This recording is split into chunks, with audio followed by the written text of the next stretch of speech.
So, you just bought a fancy new MacBook and you want to set it up in a way that enhances your workflow. Here's exactly what I changed right out of the box to completely transform the experience. First things first, you're going to want to make sure you're fully updated to macOS Tahoe. Otherwise, a lot of the things I go over in this video won't look the same on your end. Just head to Settings, and then General, and then Software Update to make sure you're on the latest version. Now that that's out of the way, let's move on to Tap to Click. Now, this may sound random, but this is actually the very first thing I do whenever I get a new Mac. For some reason, right out of the box, the MacBook requires you to physically click the trackpad to click anything within macOS. Over time, this can quickly wear out your trackpad and you'll lose that satisfying tactile click. To fix this, head to Settings, then Trackpad, then turn on Tap to Click. Now you can click anything you'd like simply by tapping the trackpad once instead of having to physically click it. This will extend the life of your trackpad by years. Trust me. Now let's clean up the default dock that we're given out of the box. Remove any unnecessary apps and keep only your daily drivers. Next, adjust the size of your dock.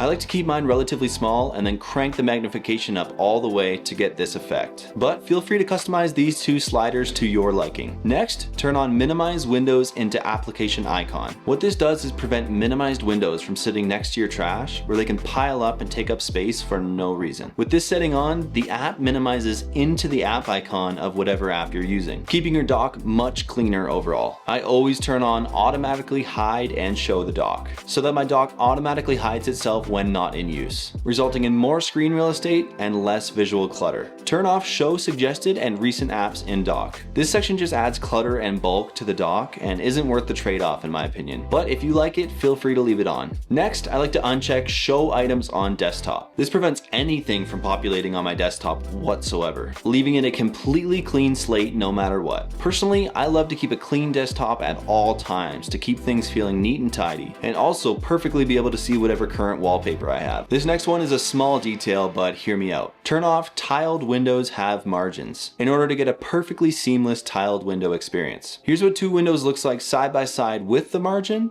and then without.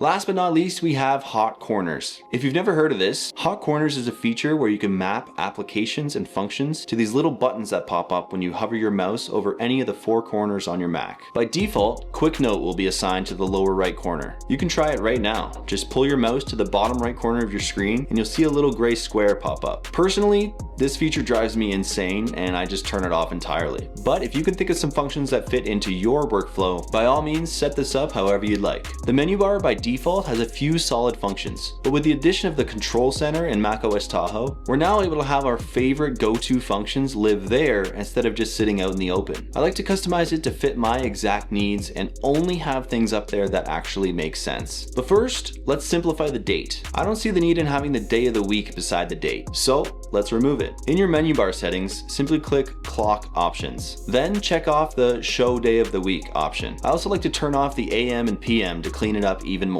Now we can begin to remove functions that we don't want out in the open on the menu bar, and instead place them inside of the control center. To edit, simply open the control center and hit Edit Controls. You can now drag functions from the menu bar into your control center, and vice versa. If you want to delete a control entirely, just drag it out into open space and let go. For my setup, the only things I've actually kept in the menu bar are weather so that I can have at-a-glance information about the temperature outside, and battery with its current percentage. I'll show you how to turn that on in just a minute. Everything else I have living in the new control center. I've kept this relatively simple, but make sure you look through the options of controls and add whatever fits into your workflow. I have Bluetooth and Wi-Fi, now playing, focus modes, sound, screen mirroring, calculator, night shift, quick note, screen recording, voice memos, timer, and monochrome. My thought process behind this is that the only things living within the actual menu bar at the top are things that provide me with visual information without me having to click anything whatsoever. I'm sure there's more cool third-party things I'll be adding to my menu bar over time. If you have any suggestions for third-party apps, make sure to let me know in the comments below. Another thing I always like to do is turn on the percentage for the battery. This is personal preference, but I like to know exactly how much battery I have left just by looking up at the percentage. To do this, just click Battery Options and then switch on Battery battery percentage. macOS Tahoe added some really fun new customization features to the Mac. If you've been watching my videos for a while, you know that I'm team dark mode all the way. There's just no other option. I also went with the tinted option for liquid glass to improve legibility throughout the OS. You can now choose a theme color for your Mac, which makes all of your selections whichever color you choose. I went with yellow to be on brand, of course. I also like to match my folder color as well. Just hit the drop down menu beside folder color and select any color that you'd like all of the folders on your Mac to be. Here's a little quick tip for you. A little fun new feature of macOS Tahoe is that you can customize your folders to have icons or emojis. Just right click any folder and select customize folder. You can now choose any icon or emoji that you'd like. You can also now pick between light or dark mode icons, which I love. The dark mode icons look so good with the overall dark mode aesthetic, as well as my space black MacBook Pro. Dialing in your Finder settings is something so many people overlook, but it's easily the most powerful and impactful way of optimizing your macOS experience. Start by opening up Finder. Head to the settings by clicking Finder in the top left and then settings. First thing I do is change the folder that opens automatically when you open Finder. I've chosen my home folder, but by default it'll be set to recents. Next, we'll move on to the sidebar. Honestly, I keep this extremely minimal, so feel free to customize this to fit your workflow. I like to have iCloud Drive, my home folder, the internal drive, and downloads. That's it. I also drag everything into the favorites section just to clean things up a bit. Make sure you leave external disks turned on so that it shows every time you have an SSD or an SD card plugged in. Next, we have the advanced tab. There's only two things I change here. First, I like to check the option to keep folders on top. This keeps things nice and organized by ensuring that folders always sit on top of individual files. And secondly, I change the option for performing a search to happen within the folder itself that you're currently in instead of the entire Mac. In my opinion, when you're using the search function, it only makes sense to search within the actual folder that you're in, as opposed to the entire computer. Next, we'll dial in the toolbar, making it a lot cleaner and functional. Right-click anywhere at the top of your Finder window, then hit Customize Toolbar. Again, I'll remove everything and start from scratch. The only four things I like to have in my toolbar are back and forward on the left side, AirDrop, Share, and Search. That's all you need in my opinion. Last but not least, this last setting was huge for me being a lifelong Windows user coming over to macOS.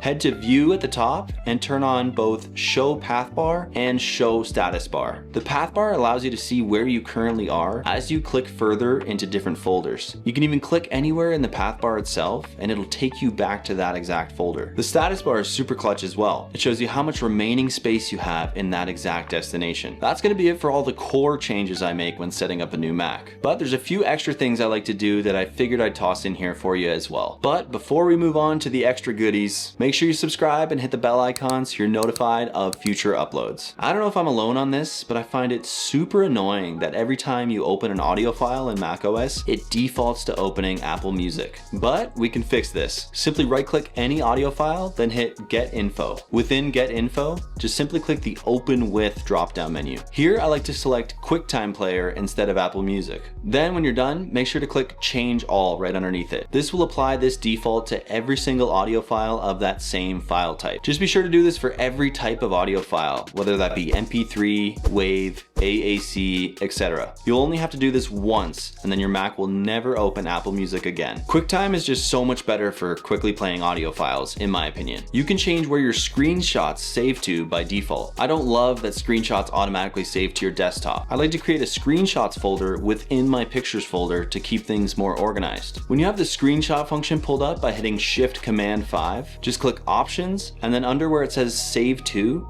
click Other Location. And you can now choose wherever you want your screenshots to save to. This may not seem like a big deal to you guys, but I personally don't like that Safari opens your downloads as soon as they're finished downloading. To change this, head to the Safari button at the top and then hit Settings. Then uncheck the box that says Open Save Files after downloading. Now your files will simply download into your Downloads folder and not automatically open as soon as they're finished, which I find interferes with whatever you're currently working on. All of this is just scratching the surface. But if you do these things, your Mac is going to feel way more optimized, way cleaner, and way more you. Set it up in a way that actually supports your workflow, not distracts from it. That's going to be it for me today, guys. This has been Nicknology, signing off.